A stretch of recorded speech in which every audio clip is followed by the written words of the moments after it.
जिले में जन्माष्टमी के पर्व को लेकर मुस्लिम भाई भगवान श्री कृष्ण और राधा की पोशाकें बनाने में जुटे हुए हैं। इनके द्वारा तैयार की गई पोशाकों को उत्तर प्रदेश के आगरा, मथुरा, वृंदावन, मध्य प्रदेश समेत देश के अन्य इलाकों में भेजी जाती हैं। साथ ही यहां से बनी पोशाक मथुरा, वृंदावन से देश भर के प्रसिद्ध मंदिरों समेत विदेशों में बने मंदिरों में विराजमान ठाकुर जी अल्लाह के बंदों द्वारा सिली पोशाक पहनेंगे। मुस्लिम कारीगर और योगेश्वर श्री कृष्ण और राधा के लिए मोतियों, नग, शीशा और स्टोन से बनी पचरंगी और जरी की नई नई डिजाइन की सुंदर और आकर्षक पोशाक तैयार की जा रही है। मुस्लिम कारीगर कई महीने पहले से पोशाक बनाने के काम में जुटे हुए हैं। जहां अन्य भगवानों की पोशाक बनाने का कार्य लगातार चलता रहता है, लेकिन जन्माष्टमी पर भगवान श्री कृष्ण और राधा की पोशाकों की मांग बहुत ज़्यादा बढ़ जाती है। मुस्लिम कारीगरों ने बताया कि पूरे साल भगवानों की पोशाक बनाकर अपने परिवार का पालन पोषण करते हैं। यही हमारा रोजगार का साधन है और परिवार का पालन पोषण कर रहे जिले भर के करीब 50 से अधिक कारखाने हैं, जिनमें सिर्फ मुस्लिम कारीगरों द्वारा कान्हा और अन्य भगवानों की पोशाकों को तैयार किया जाता है और कारखाने पर करीब 7 से 15 कारीगर काम करते हैं। कारीगरों ने बताया कि जन्माष्टमी के त्यौहार पर कान्हा और राधा की पोशाकें की डिमांड बहुत बढ़ जाती है। कारीगरों ने बताया कि पोशाक बनाने की उन्हें मजदूरी मिलती है और मुनाफा व्यापारी कमाता है, लेकिन खुशी है कि हम लोग भगवान की पोशाक बना रहे हैं। हम लोग ये पोशाक बना रहे हैं, आरी का काम करते हैं। और क्या है, इसमें मेहनत मजदूर भी ये पोशाक तैयार करवा कर हम मथुरा वृंदावन में ये जाती हैं। तो जो मुनाफा होता है वो सारा मुनाफा बड़े व्यापारी कमाते हैं, हमें तो सिर्फ मजदूरी मिल पाती है। और क्या है कि रात दिन करके मेहनत कर कर मजदूरी इतनी नहीं मिल पाती है। पर ये कि भगवान का शुक्र है, अल्लाह का शुक्र है कि हम जितना कर लेते हैं कि अपना पालन पोषण अपना कर ही लेते हैं।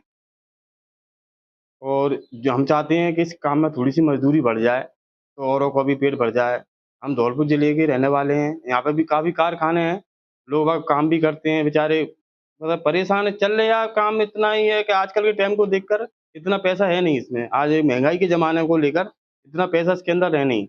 हम चाहते हैं कि इसमें थोड़ी बहुत मज़दूरी बढ़ जाए, हमारी आवाज़ कहीं ऐसी जगह पहुँचे, जो हमारी आवाज़ सुन सके और हमारे काम पे गौर करा जाए।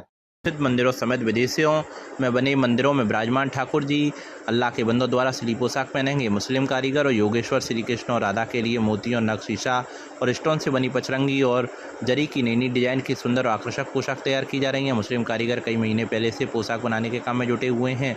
जहाँ अन्य भगवानों की पोशाक बनाने का कार्य लगातार चलता रहता है, लेकिन जन्माष्टमी पर भगवान श्री कृष्ण और राधा की पोशाकों की मांग बहुत ज़्यादा बढ़ जाती है। मुस्लिम कारीगरों ने बताया कि पूरे साल भगवानों की पोशाक बनाकर अपने परिवार का पालन पोषण करते हैं। यही हमारा रोजगार का साधन है और परिवार का पालन पोषण कर रहे जिले भर के करीब 50 से अधिक कारखाने हैं, जिनमें सिर्फ मुस्लिम कारीगरों द्वारा कान्हा और अन्य भगवानों की पोशाकों को तैयार किया जाता है और कारखाने पर करीब 7 से 15 कारीगर काम करते हैं। कारीगरों ने बताया कि जन्माष्टमी के त्यौहार पर कान्हा और राधा की पोशाकें की डिमांड बहुत बढ़ जाती है।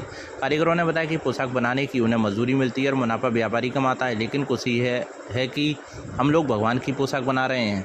हम इस काम को करते हैं। सबसे पहले होता है ये काम वृंदावन के अंदर। हम वहाँ पे इस काम को सीखने गए थे। हमारी उम्र होगी जब 18 साल की। इस काम को हमने वहाँ सीखा। हमने तो इस काम को कम से कम 8 साल हो गए जब से कर रहे हैं। वृंदावन से सीख के आए थे इस काम को, पोशाक के को। जब इसको हमने यहाँ पे शुरू करा था, सबसे पहले वृंदावन में होता था ये काम। उसके बाद में हमने यहाँ पर काम कारखाने शुरू करे थे। हमारे ये भाई साहब हैं, इन्हों को हमने काम डलवाया था, इन्होंने काम डलाया। इसलिए हम वृंदावन से काम लेके आते हैं, इसको जमा करके आते हैं वहाँ पे। इसका ये प्रॉफिट है ना, सारा लेता है दुकानदार। हमारे ना मालिक को कुछ मिलता है ज़्यादा, ना हमको कुछ मिलता है। सबसे ज़्यादा प्रॉफिट मिलता है उसको। वो नग के हिसाब से बेचते हैं, हमको देते हैं किलो के हिसाब से। 900 रुपये किलो, 1200 रुपये किलो, 1000, 1300, 1800, जो भी कुछ मिलता है। सबसे ज़्यादा प्रॉफिट है दुकानदार के, वो बेचते हैं पीस के हिसाब से। इसका 4 नंबर का गोला है, 8 नंबर का गोला, 10 नंबर का गोला, 12 का, 14 का, 18 का, 20 का, 24 का, इस तरीके से बनता है ये। इसको बेचते हैं वो नग के हिसाब से, 1800 का, 1500 का। इसलिए हमको तो मिलती है मजदूरी किलो के हिसाब से। 1200 किलो बेच रहे हैं, वो वहाँ हज़ारों के हिसाब से बेच रहे हैं। इस काम को दुबई जाता है जी, विदेशों में जाता है ये काम। हमारे पास से तो जमा हो गए, वृंदावन जमा करके आते हैं दुकानदारों को, सेठों को।